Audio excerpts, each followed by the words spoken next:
موضوع الدرس في قصة ذو القرنين وما فيها من العبر والحکم، سورة الکہف، تفسیر ابن کثیر۔ الحمد للہ رب العالمین والصلاة والسلام على اشرف الانبیاء وسید المرسلین سیدنا محمد وعلى آلہ واصحابہ اجمعین۔ اللہم صل علی سیدنا محمد وعلى آل سیدنا محمد کما صلیت علی ابراہیم وعلى آل ابراہیم فی العالمین انک حمید مجید۔ اعوذ باللہ من الشیطان الرجیم، بسم اللہ الرحمن الرحیم۔ وَيَسْأَلُونَكَ عَنْ ذِي الْقَرْنَيْنِ قُلْ سَأَتْلُو عَلَيْكُمْ مِنْهُ ذِكْرًا إِنَّا مَكَّنَّا لَهُ فِي الْأَرْضِ وَآتَيْنَاهُ مِنْ كُلِّ شَيْءٍ سَبَبًا۔ قال المؤلف والمفسر رحمه الله تعالى أدام النفع بعلومه وعلومكم في الدارين آمين، إلى أن قال يقول تعالى لنبيه محمد صلى الله عليه وسلم ويسألونك يا محمد عن ذي القرنين، أي عن خبره، وقد قدمنا أنه بعث كفار مكة إلى أهل الكتاب يسألون منهم ما يمتحنون به النبي صلى الله عليه وسلم، فقالوا سألوه عن رجل طواف في الأرض وعن فتية ما يدري ما صنعوا وعن الروح، فنزلت سورة الکہف۔ اب ان آیات میں اللہ تبارک و تعالی خطاب فرماتے ہیں اپنے حبیب حضرت محمد مصطفیٰ صلی اللہ علیہ وسلم کو کہ آپ سے میرے محبوب کافر پوچھتے ہیں قرنین کے بارے میں، جیسا کہ آپ پہلے پڑھ چکے ہیں کہ کفار مکہ نے اہل کتاب یعنی یہودیوں کے پاس آدمی بھیجے کہ آپ ہمیں کوئی ایسی باتیں بتائیں جس سے ہم حضور کیا امتحان کر سکیں کہ سچے نبی ہیں یا نہیں ہیں۔ تو ان اہل کتاب نے یہ سوال سکھائے۔ ایک تو یہ تھا کہ سلوہ عن رجل طواف، ایک بندہ گزرا ہے جس نے پوری دنیا کا سفر کیا، وعن فتیۃ، اور چند نوجوان جو اپنے ملک سے نکلے، ما یدری ما صنعوا، انہوں نے کیا کیا، وعن الروح، کہ روح کیا چیز ہے۔ فنزلت سورة الکہف، اللہ نے یہ سورت نازل فرمائی، اس میں ہر بات کا جواب دیا۔ وقد اورد ابن جریر ها هنا والاموی فی مغازیہ حدیثا اسندہ وهو ضعیف عن عقبۃ بن عامر ان نفرا من اليہود جاءوا يسألون النبي صلی اللہ علیہ وسلم ذی القرنین۔ اس روایت میں یہ ہے کہ یہودی خود آئے اور انہوں نے سوال کیا حضور صلی اللہ علیہ وسلم سے، فأخبرهم بما جاءوا له ابتداء، فكان فيما أخبرهم به أنه كان شابا من الروم، وأنه بنى الإسكندرية، وأنه علا به ملك إلى السماء، وذهب به إلى الصد وراء أكواما وجوههم مثل وجه الكلاب، وفيه طول ونكارة ورفعه لا يصح، وأكثر ما فيه أنه من أخبار بني إسرائيل۔ اس سند ضعیف کے ساتھ انہوں نے عقبۃ بن عامر سے روایت کی ہے کہ ایک جماعت آئی یہودیوں کی، انہوں نے حضور صلی اللہ علیہ وسلم سے پوچھا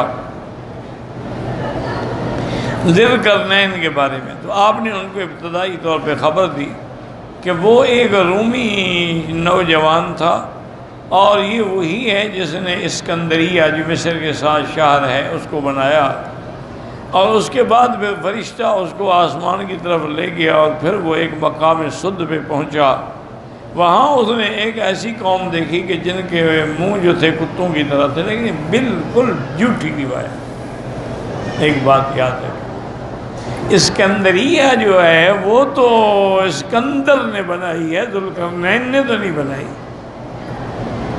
ذوالقرنین جو ہیں یہ تو رجل صالح ملک عادل، عدل والا بادشاہ تھا اور بڑا نیک آدمی تھا، اور وہ سکندر جو ہے وہ تو کافر تھا، سکندر یونانی، وہ تو ایک فیلسوف کے مذہب پر تھا، ارسطو کے مذہب پر تھا۔ تو اس لیے یہ روایت بالکل جھوٹی روایت ہے جس کا کوئی اعتبار نہیں۔ اسی لیے مفسر کہتا ہے کہ زیادہ سے زیادہ ہم یہ کہہ سکتے ہیں کہ اسرائیلی روایات میں سے۔ وَالْعَجَبُ أَنَّ أَبَا زُرْعَةَ الرَّازِي مَعَ جَلَالَةِ قَدْرِهِ سَاقَهُ بِتَمَامِهِ فِي كِتَابِهِ الدَّلَائِلُ النُّبُوَّةِ وَذَلِكَ غَرِيبٌ مِّنْهُ، کہ اب مفسر فرماتے ہیں کہ تعجب کی بات یہ ہے کہ رازی جیسے بندے نے بھی اپنی کتاب میں اس قصے کو نقل کیا ہے، حالانکہ اس سے یہ توقع نہیں تھی کہ اتنا بڑا علم رکھنے والا آدمی ایسی کچی باتیں نقل کرے، تو یہ اس کی علم کو اور اس کی شان کو زیب نہیں دیتی۔ وَفِيهِ مِنَ النِّكَارَةِ أَنَّهُ مِنَ الرُّومِ وَإِنَّمَا الَّذِي كَانَ مِنَ الرُّومِ الْإِسْكَنْدَرُ الثَّانِي، روم سے جو تھا اسکندر وہ اسکندر ثانی تھا، وَهُوَ ابن فیلپس المقدونی الذي تؤرخ به الروم، وہ فیلیس مقدونی کا بیٹا تھا، اسی پر روم کی تاریخ ہے۔ فَأَمَّا الْأَوَّلُ فَقَدْ ذَكَرَ الْأَزْرَقِي وَغَيْرُهُ أَنَّهُ طَافَ بِالْبَيْتِ مع إبراہیم علیہ خلیل علیہ السلام اول ما بنا وآمن به۔ ایک روایت یہ بھی ہے جس کو ازرقی نے اخبار مکہ الازرقی، اس نے کتاب بھی لکھی ہے مکے کے حوال پر، مورخ آدمی ہیں، انہوں نے لکھا ہے کہ وہ جو تھا اسکندر وہ آیا، اس نے حضرت ابراہیم علیہ خلیل علیہ السلام کے ساتھ مل کے کعبے کا طواف بھی کیا۔ وَاتْبَعَهُ وَكَانَ وَزِيرُهُ الْخِضْرُ، اس کا وزیر جو ہے حضرت خضر تھے۔ وَأَمَّا الثَّانِي فَهُوَ اسکندر بن فیلیس المقدونی اليونانی وَكَانَ وَزِيرُهُ اسْتَاطَالیس الفیلسوف المشہور واللہ اعلم، وَهُوَ الَّذِي تُؤَرَّخُ مِنْ مَمْلَكَتِهِ مِلَّةَ الروم، وَقَدْ كَانَ قَبْلَ الْمَسِيحِ علیہ السلام بِنَحْوٍ مِّن 300 سنہ، 300 سال عیسیٰ علیہ السلام کے زمانے سے بھی وہ پہلے گزرا۔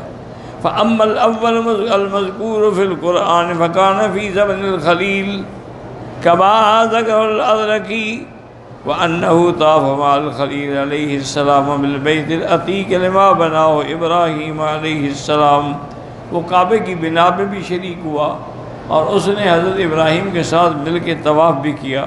وَقَرَّبَ إِلَى اللَّهِ قُرْبَانًا، اللہ کے تقرب کے لیے اس نے قربانیاں بھی کی۔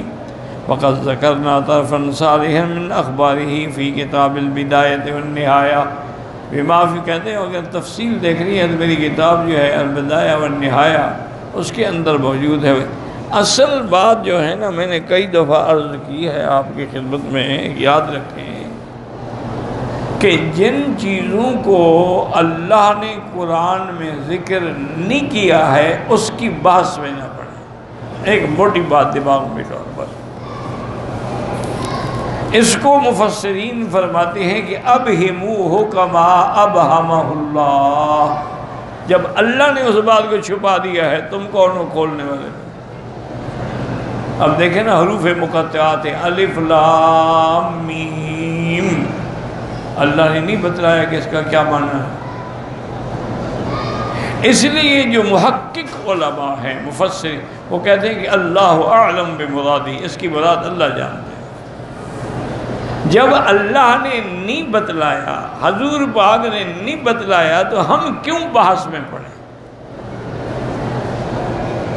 لیکن بعض متاخرین علماء نے اس کی تعویلات، اللہ عالم وہ بھی مجبور ہو گئے ہوں گے کہ بھئی آخر اللہ کے قرآن میں ایسے حروف کیوں ہیں کہ جن کا مطلب ہی کوئی نہیں جانتا۔ تو انہوں نے پھر اس کا جواب یہ دیا کہ الف لام میم، الف سے مراد اللہ ہے اور لام سے مراد جبریل ہے،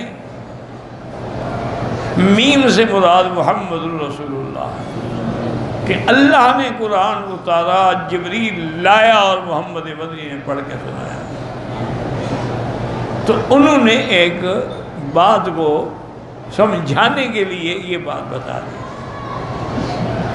لیکن یہ طریقہ کوئی ٹھیک نہیں ہے کہ ہم باطل کو خوش کرنے کے لیے ایسی بات، جب تم ایسی باتیں کرو گے تو پتہ ہے پر شیعہ نے پتہ ہے کیا کیا، انہوں نے کہا قرآن میں ہے نا کاف ہا یا عین صاد، ہاں جی ہے، انہوں نے کہا کاف سے مراد کربلا ہے، ہا یا سے مراد ہلاکت یزید ہے، عین سے مراد عطش حسین ہے، صاد سے مراد صبر حسین۔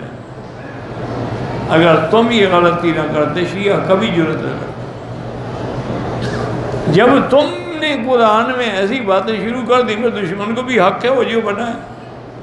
اگر آپ اذان سے پہلے صلاۃ و سلام کی بدعت جاری نہ کرتے تو شیعہ کبھی زیادتی نہ کرتا کہ علی ولی اللہ خلیفۃ بلا فصل۔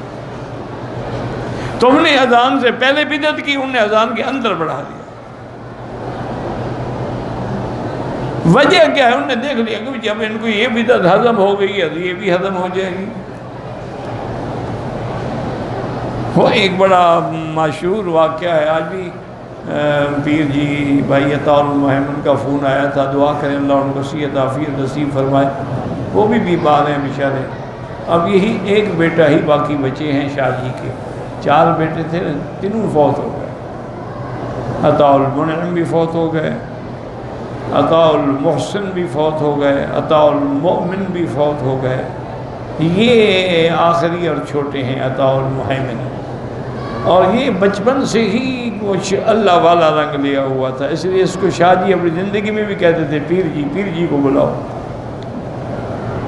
فقیر طبیعت آدمی ابتدا سے۔ تو بہرحال ایک دن شاہ صاحب تو ان کی مجلس تو مرنج انسان تھے، ان کی مجلس میں تو ہر قسم کے لوگ آتے تھے، اپنے بھی پرائے بھی، بیوروکریٹ بھی، سیاستدان بھی، لیڈر بھی، علماء بھی، صلحاء بھی، سب ایک بڑی عجیب مجلس ہوتی تھی شاہ صاحب، اللہ ان کی قبر پہ کروڑوں رحمتیں فرمائے۔ تو ایک دن بیٹھے بیٹھے فرمانے لگے، بھائی میرا دل کرتا ہے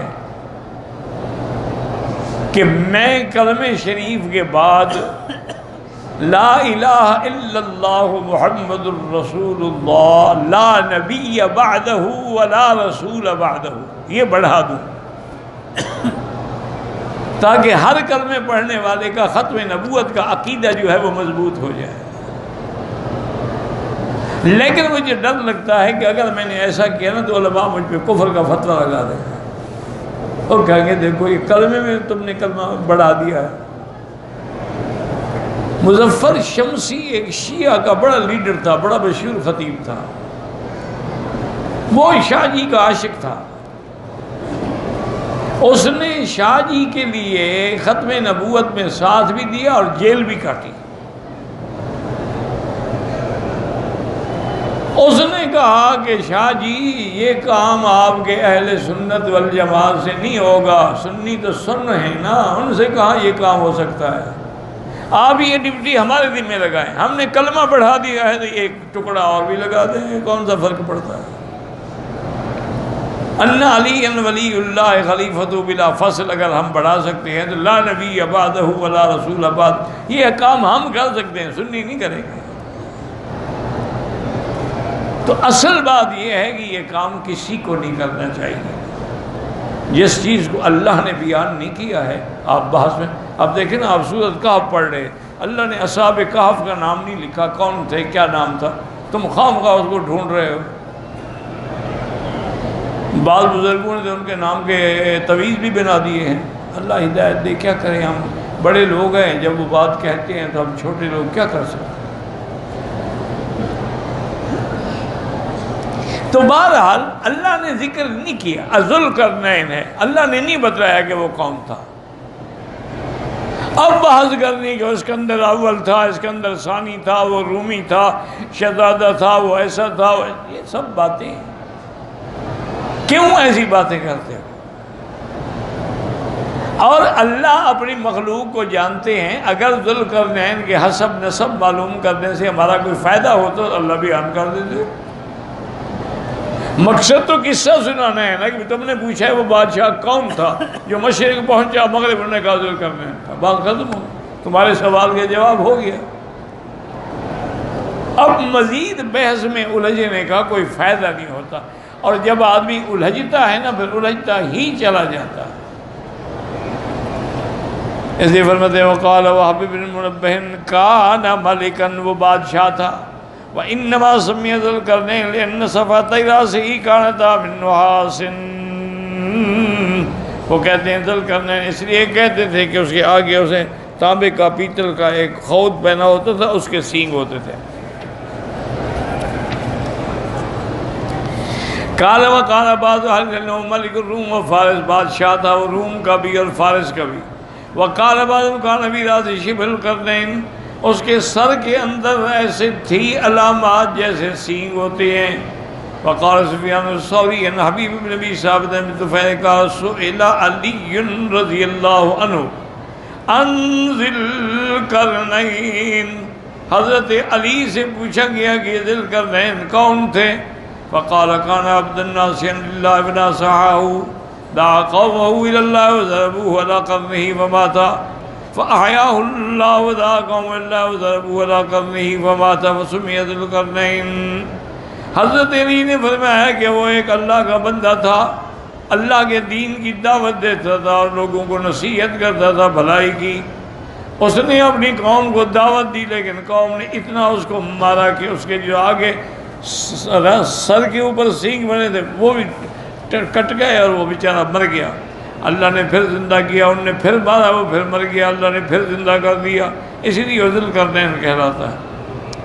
وَقَضَى رَوَاهُ شُعْبَةٌ قَالَ أَبِي بَزَّرَ بِنْ طُفَيْلٍ سَمِعَ عَلِيًّا يَقُولُ ذَلِكَ وَيَقُولُ إِنَّهُ إِنَّمَا سُمِّيَ ذُو الْقَرْنَيْنِ۔ آپ نے فرمایا اس کو ذو القرنین اس لیے کہتے ہیں کہ بلغ المشارق والمغارب من حیث یطلع قرن الشمس ویغرب۔ اصل بات یہی صحیح ہے کہ ذو القرنین اس لیے کہتے ہیں کہ وہ مشرق سے پہنچا جہاں سورج نکلتا ہے اور مغرب بھی پہنچا جہاں سورج ڈوبتا ہے، اس لیے اس کو قرنین کہا گیا، دونوں جگہ سے دیکھیے۔ وَقَوْلُهُ تَبَارَكَ وَتَعَالَى إِنَّا مَكَّنَّا لَهُ فِي الْأَرْضِ وَآتَيْنَاهُ مِنْ كُلِّ شَيْءٍ سَبَبًا، أي آتيناه ملكا عظيما ممكنا فيه من جميع ما يؤتى الملوك من التمكين والجنود وآلات الحرب والإصابات ولهذا ملك المشارق والمغارب من الأرض۔ اللہ نے فرمایا ہم نے اس کو بڑا ملک دیا تھا اور ہر چیز دی تھی جس کی بادشاہوں کو ضرورت ہوتی ہے کہ ان کی سلطنت قائم ہو سکے، بڑا لشکر دیا، جنگ کے آلات عطا فرمائے، اسی لیے وہ مشرق اور مغرب تک کا زمین میں بادشاہ بنا۔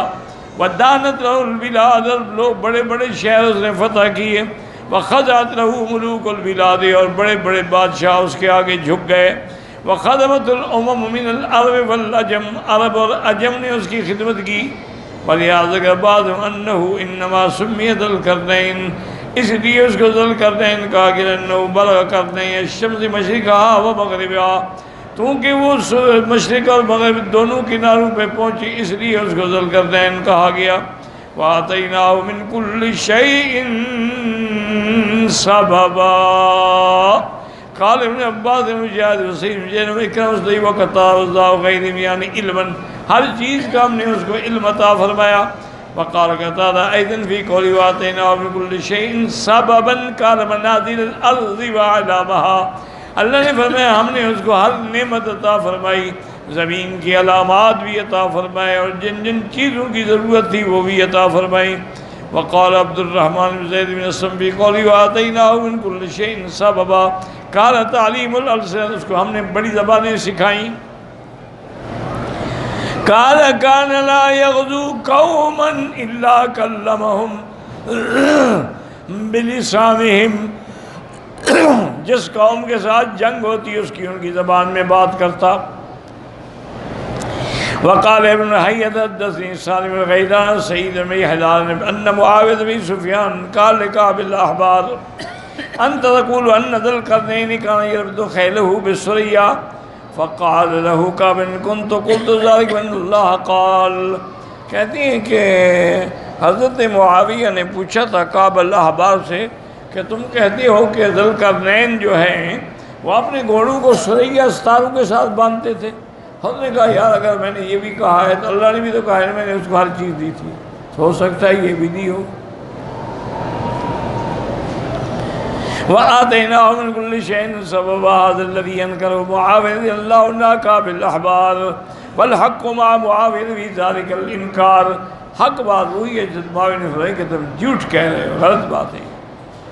فَإِنَّ مُعَاوِيَةَ كَانَ يَقُولُ كَابٍ إِن كُنَّا نَبْلُغُ عَلَيْهِ الْكَذِبَ یعنی فِيمَا يَنْقُلُهُ إِلَّا إِنَّهُ كَانَ يَعْتَمِدُ نَقْلَ مَا لَيْسَ فِي صُحُفِهِ، کہتے ہیں ہم اس کو آزماتے تھے، دیکھتے تھے کہ کیسی کیسی جھوٹی روایات کرتا ہے۔ ولیکن الشان فی صحفی نام اسرائیلیات، اس کے بعد جو کتابیں تھیں ساری روایات اسرائیلی سے بری ہوئی تھیں۔ الذی غالبا مبدل مصحف محرف مختلف، اور روایات اسرائیلی ہے جو ہیں وہ مبدل بھی ہیں، محرف بھی ہیں، گھڑی ہوئی بھی ہیں۔ ولا حاجۃ لنا ما خبر اللہ رسول اللہ الی شیء منها بالکلیہ، ہمیں اللہ نے جب قرآن میں جو خبر دے دی ہے اس کے بعد ہمیں کیا ضرورت ہے کہ ہم اسرائیلی روایات کے پیچھے پڑیں۔ فَإِنَّهُ دَخَلَ مِنْهَا النَّاسِ شَرٌّ كَثِيرٌ وَفَسَادٌ، ان لوگوں کی وجہ سے پوری دنیا میں بڑا فساد پھیلا۔